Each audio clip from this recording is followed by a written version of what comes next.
Hey, class. I wanted to give you an audio for the letter that Gandhi wrote about the Salt March. So, this is it, the entire text. In 1930, Mohandas Mahatma Gandhi led a nonviolent march in India protesting Britain's colonial monopoly on and taxation of an essential resource, salt. The Salt March, as it came to be known, was a triggering moment for the larger civil disobedience movement that eventually won India independence from Britain in 1947. Shortly before the Salt March, Gandhi had written to Viceroy Lord Irwin, the representative of the British Crown in India. The passage below is the conclusion of that letter. Read the passage carefully. Write an essay that analyzes the rhetorical choices Gandhi makes to convey his message to Lord Irwin that the taxes should be reversed. And now here's the letter. I know that in embarking on nonviolence, I shall be running what might fairly be termed a mad risk. But the victories of truth have never been won without risks, often of the gravest character. Conversion of a nation that has consciously or unconsciously preyed upon another, far more numerous, far more ancient, and no less cultured than itself, is worth any amount of risk. I have deliberately used the word conversion, for my ambition is no less than to convert the British people through nonviolence, and thus to make them see the wrong they have done to India. I do not seek to harm your people. I want to serve them, even as I want to serve my own. I believe that I have always served them. I served them up until 1919 blindly, but when my eyes were opened and I conceived non-cooperation, the object still was to serve them. I employed the same weapon that I have, in all humility, successfully used against the dearest members of my family. If I have equal love for your people with mine, it will not long remain hidden. It will be acknowledged by them, even as members of my family acknowledged after they had tried me for several years.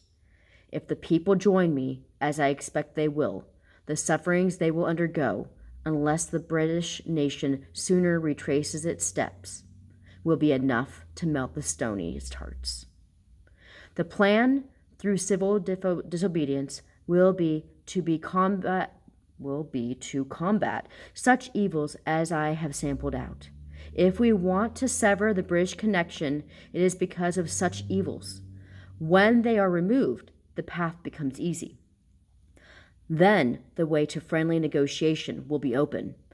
If the British commerce with India is purified of greed, you will have no difficulty in recognizing our independence.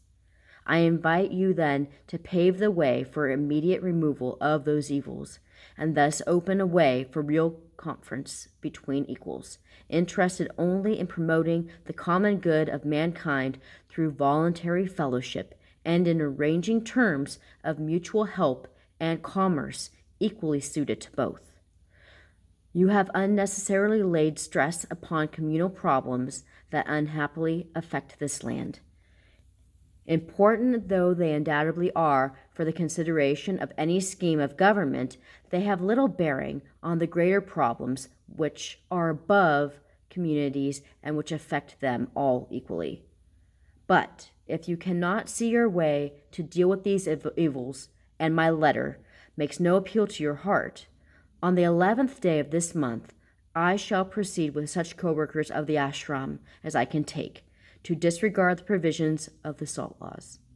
I regard this tax to be the most iniquitous of all from the poor man's standpoint.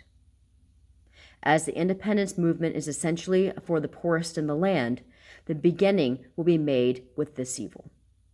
The wonder is that we have submitted to the cruel monopoly for so long.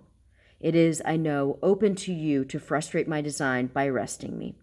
I hope that there will be tens of thousands ready in a disciplined manner to take up the work after me, and in the act of disobeying the Salt Act, to lay themselves open to the penalties of a law that should never have disfigured the statute book. I have no desire to cause you unnecessary embarrassment or any at all, so far as I can help.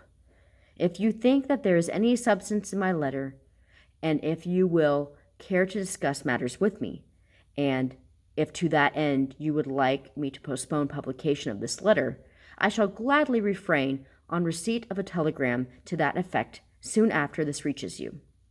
You will, however, do me the favor not to deflect me from my course, unless you can see your way to conform to the substance of this letter.